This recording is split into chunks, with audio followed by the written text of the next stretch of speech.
ईश्वर गुरु साक्षात् परब्रह्म तस्मै श्री गुरुवे नमः।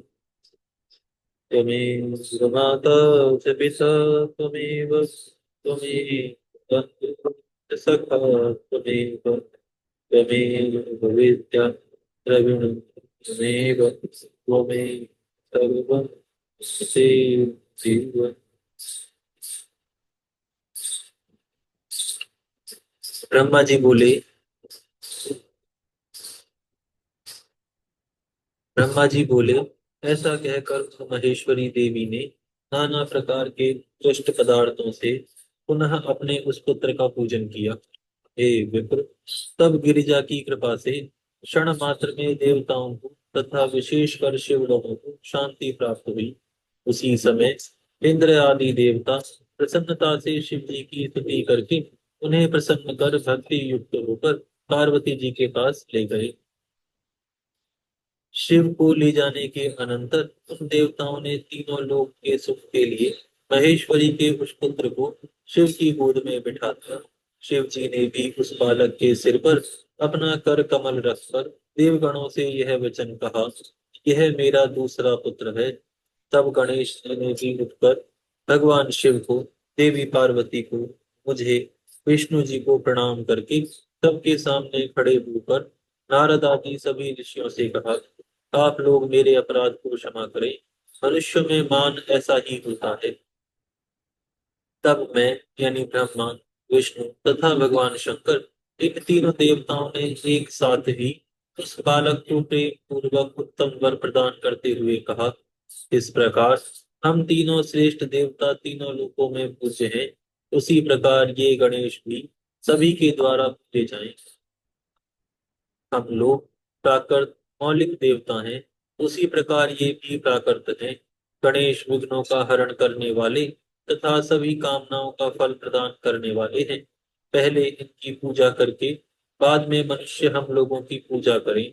यदि हम लोगों की पूजा की गई और इनकी पूजा नहीं की गई, और हे देवताओं, यदि कोई इनकी पूजा किए बिना अन्य देवताओं की पूजा करेगा तो उसे पूजा का फल प्राप्त नहीं होगा, इसमें संदेह नहीं है।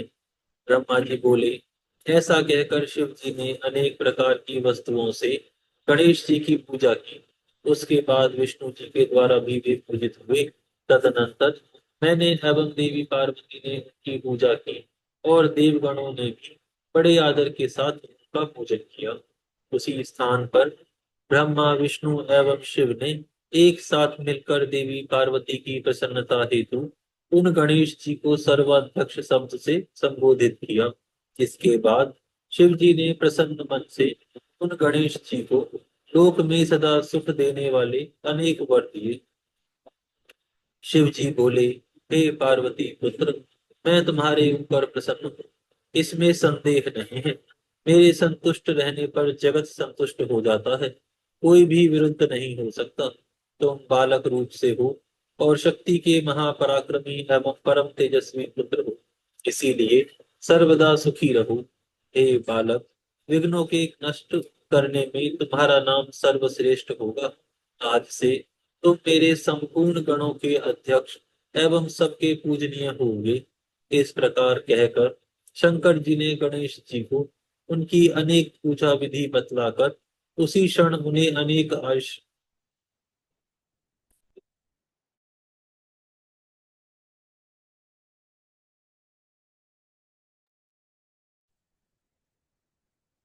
उसी क्षण उन्हें अनेक आशीर्वाद प्रदान किए।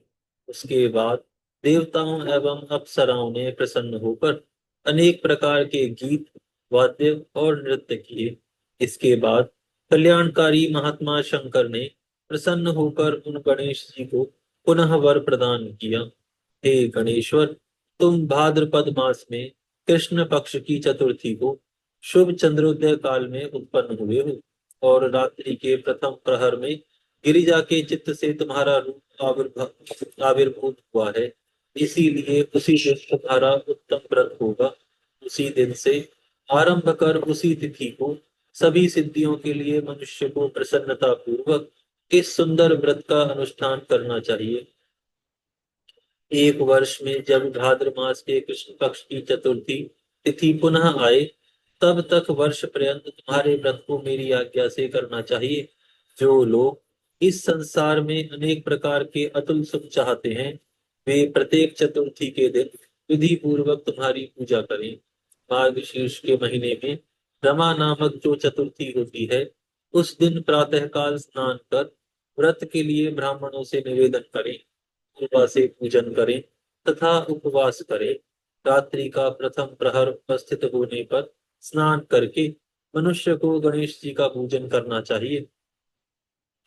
धातु से, मूंगे से, श्वेत अर्क से अथवा मिट्टी से गणेश जी की मूर्ति का निर्माण करके उसकी प्रतिष्ठा कर मनुष्य सावधान होकर नाना प्रकार के दिव्य गंध, चंदन और पुष्पों से उनकी पूजा करें। गणेश जी की पूजा के लिए जो दूर्बाहु, वह एक बित्ते यानी 12 अंगुल लंबी की हो और 3 गांठ से युक्त तथा मूल रहित होनी चाहिए। इस प्रकार की 101 दुर्बाओं तथा 21 दुर्बाओं, मतलब 101 या 21 के द्वारा स्थापित प्रतिमा की पूजा करनी चाहिए। धूप, दीप तथा नाना प्रकार के नैवेद्य, तांबुल, अर्घ आदि उत्तम द्रव्यों से और प्रणाम तथा स्तुति के द्वारा गणेश जी की पूजा करें। इस प्रकार तुम्हारा पूजन कर बाल चंद्रमा की पूजा करें। तदनंतर ब्राह्मणों की पूजा करके प्रसन्नता पूर्वक मधुर पदार्थों का भोजन कराना चाहिए। इसके बाद स्वयं भी लवण रहित मधुर भोजन करना चाहिए। तत्पश्चात अपना सारा नियम विसर्जित करें और गणेश जी का स्मरण करें। इस प्रकार का अनुष्ठान करने से यह शुभ व्रत संपूर्ण होता है। इस प्रकार व्रत करते हुए 1 वर्ष बीत जाए, तब उस व्रत की संपूर्णता के लिए उद्यापन करना चाहिए। मेरी आज्ञा से उसमें 12 ब्राह्मणों को भोजन कराएं तथा एक कलश की स्थापना करके आपकी मूर्ति की पूजा करें। वेदी पर अष्टदल कमल बनाकर मनुष्य को धन की कृपणता से रहित होकर वेद विधि से होम करना चाहिए। इसके बाद मूर्ति के आगे 2 स्त्रियों एवं 2 बटुकों की विधि पूर्वक पूजा कर आदर से उन्हें भोजन कराएं। रात्रि में जागरण करें, प्रातःकाल पुनः पूजन करें। इसके बाद गणेश जी से पुनः आने के लिए प्रार्थना कर उनका विसर्जन करें। तत्पश्चात बालक बटुओं से आशीर्वाद ग्रहण करें तथा स्वास्थ्य वाचन की कराएं और व्रत की संपूर्णता के लिए पुष्पांजलि समर्पित करें। उसके बाद नमस्कार कर अन्य कार्य संपन्न करें। जो इस प्रकार व्रत का अनुष्ठान करता है, उसे अभिष्ट फल की प्राप्ति होती है। हे गणेश्वर, जो श्रद्धा के साथ नित्य अपनी शक्ति के अनुसार सभी कामनाओं का फल प्राप्त करने के लिए सिंदूर, चंदन, तंडुल, केतकी के फूल तथा अनेक प्रकार के उपचारों से आप गणेश जी की पूजा करेंगे, और इस प्रकार जो भी लोग भक्ति पूर्वक अनेक उपचारों से आपकी पूजा करेंगे, उनको सदा सिद्धि प्राप्त होगी तथा उनके विघ्नों का नाश हो जाएगा। सभी वर्णों, विशेषकर स्त्री जनों को गणेश जी का पूजन अवश्य करना चाहिए। अपने अभ्युदय की कामना करने वाले राजाओं को विशेष रूप से पूजन करना चाहिए। हे गणेश, मनुष्य जो जो कामनाएं करता है, आपकी पूजा से उसे निश्चित रूप से प्राप्त करता है। इसीलिए कामना करने वाले उस मनुष्य को सदैव आपका पूजन करना चाहिए। ब्रह्मा जी बोले, हे मुने, जब महात्मा शिव जी ने गणेश जी से इस प्रकार कहा, तभी सभी देवगणों, ऋषिवरों तथा समस्त शिव प्रिय गणों ने तथास्तु कहकर विधि पूर्वक गणपति का पूजन किया। इसके बाद सभी गणों ने भी गणेश जी को प्रणाम किया और आदर पूर्वक अनेक प्रकार की वस्तुओं से विशेष रूप से उनकी पूजा की। हे मुनीश्वर, उस समय देवी भगवती गिरिजा को जो हर्ष उत्पन्न हुआ, उस अवर्णनीय हर्ष को मैं अपने चारों मुखों से भी कैसे कहूँ। देवताओं की दुंदुभियां बजने लगी, अप्सराएं नाचने लगी, बड़े बड़े गंधर्व गान करने लगे और आकाश मंडल से पुष्प वृष्टि होने लगी। इस प्रकार गणपति की प्रतिष्ठा होने पर सारा जगत सुखी हो गया, महोत्सव होने लगा एवं सारा दुख नष्ट हो गया। हे नारद, उस समय विशेष रूप से देवी पार्वती तथा भगवान शिव प्रसन्न हुए। सर्वत्र सुखदायक महामंगल होने लगा।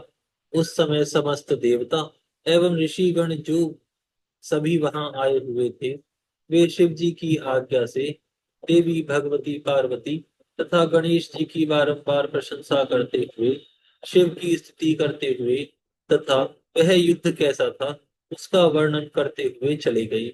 जब भगवती पार्वती का क्रोध शांत हो गया, तब शिव जी भी पूर्ववत देवी पार्वती के समीप आकर लोकहित की कामना से नाना प्रकार के सुखद कार्य करने लगे। यद्यपि वे स्वात्मा राम हैं, फिर भी भक्तों के कार्य के लिए सदैव उद्यत रहते हैं। भगवान विष्णु तथा भगवान ब्रह्मा उन पार्व उन पार्वती एवं शंकर जी की भक्ति पूर्वक सेवा कर तथा शिव जी से आज्ञा लेकर अपने स्थान को आ गए। हे नारद, हे भगवान, हे मुनीश्वर, आप भी शिवा शिव के यश का गान करके उनसे पूछकर अपने भवन को चले गए। हे नारद जी, आपके द्वारा पूछे जाने पर मैंने आपसे विघ्नेश्वर गणेश जी के यश से मिश्रित भगवान शिव तथा भगवती शिवा के यश का आदर पूर्वक पूर्ण रूप से वर्णन कर दिया। जो संयत होकर इस मंगलदायक आख्यान को सुनता है, वह सभी मंगलों से युक्त होकर मंगलों का आलय हो जाता है। पुत्रहीन को पुत्र, निर्धन को धन, स्त्री को इच्छा वाले को स्त्री की इच्छा वाले को स्त्री एवं प्रजा चाहने वाले को प्रजा की प्राप्ति होती है। रोगी को आरोग्य, भाग्यहीन को सौभाग्य, नष्ट पुत्र वाले को पुत्र, नष्ट धन वालों को धन एवं जिस स्त्री का पति विदेश गया हो उसको पति की प्राप्ति होती है। और शोक युक्त पुरुष शोक से रहित हो जाता है, इसमें संशय नहीं है। गणेश जी से संबंधित यह आख्यान जिसके घर में नित्य रहता है, वह सर्वदा मंगल से युक्त होता है, इसमें संशय नहीं है। यात्रा काल में तथा पवित्र पर्व पर जो कोई सावधान होकर इसे सुनता है, वह गणेश जी की कृपा से संपूर्ण मनोरथ प्राप्त कर लेता है। यहाँ पर यह अध्याय पूर्ण होता है। यहाँ से 19वां अध्याय प्रारंभ होता है। इस अध्याय में स्वामी कार्तिकेय और गणेश जी की बाल लीला, विवाह के विषय में दोनों का परस्पर विवाद, शिव जी द्वारा पृथ्वी परिक्रमा का आदेश, कार्तिकेय जी का प्रस्थान, बुद्धिमान गणेश जी का पृथ्वी रूप माता पिता की परिक्रमा और प्रसन्न शिवा शिव द्वारा गणेश जी के प्रथम विवाह की स्वीकृति देने का वर्णन किया गया है। नारद जी बोले, हे तात, मैंने गणेश जी के श्रेष्ठ जन्म के आख्यान को सुन लिया तथा अत्यंत पराक्रम से युक्त उनका दिव्य चरित्र भी सुना। हे तात, हे सुरेश्वर, उसके बाद क्या हुआ उसे भली भांति कहिए।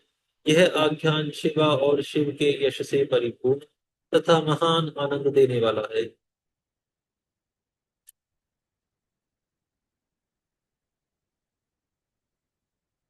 ब्रह्मा जी बोले, हे मुनि श्रेष्ठ, करुणाद्र चित्र वाले करुणाद्र चित्त वाले, आपने ठीक ही पूछा। हे ऋषि सत्तम, अब मैं आगे की कथा कह रहा हूँ, उसे ध्यान से सुनिए। हे विप्रेंद्र, शिवा एवं शिव अपने उन दोनों पुत्रों की उत्तम लीला बारंबार देखकर अत्यंत प्रसन्न होने लगे। माता पिता के दुलार से उनका सुख दिन रात बढ़ने लगा और वे दोनों बड़ी प्रसन्नता से आदर पूर्वक आनंद पूर्वक क्रीड़ा करते थे।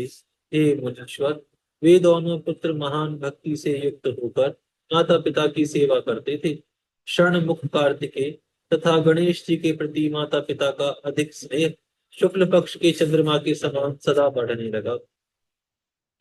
हे देवर्षि, एक समय शिवा एवं शिव वे दोनों प्रेम युक्त होकर एकांत में बैठे हुए कुछ विचार कर रहे थे।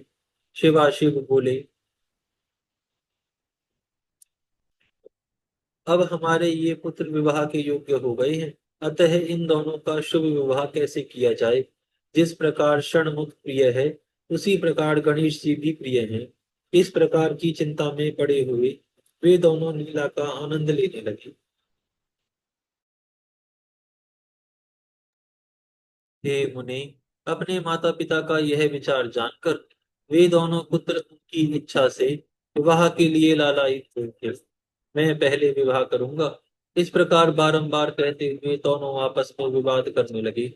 जगत के अधिपति वे दोनों शिवाशिव के उनके वचनों को सुनकर लोकाचार की रीति का आश्रय लेकर महान आश्चर्य में पड़ गए। अब क्या करना चाहिए और किस प्रकार इनके विवाह की विधि संपन्न की जाए, ऐसा निश्चय करके उन दोनों ने एक अद्भुत युक्ति रची। किसी समय बैठकर माता पिता ने अपने दोनों पुत्रों को बुलाकर कहा, आज यहाँ विराम करते हैं, फिर कल से प्रारंभ करेंगे।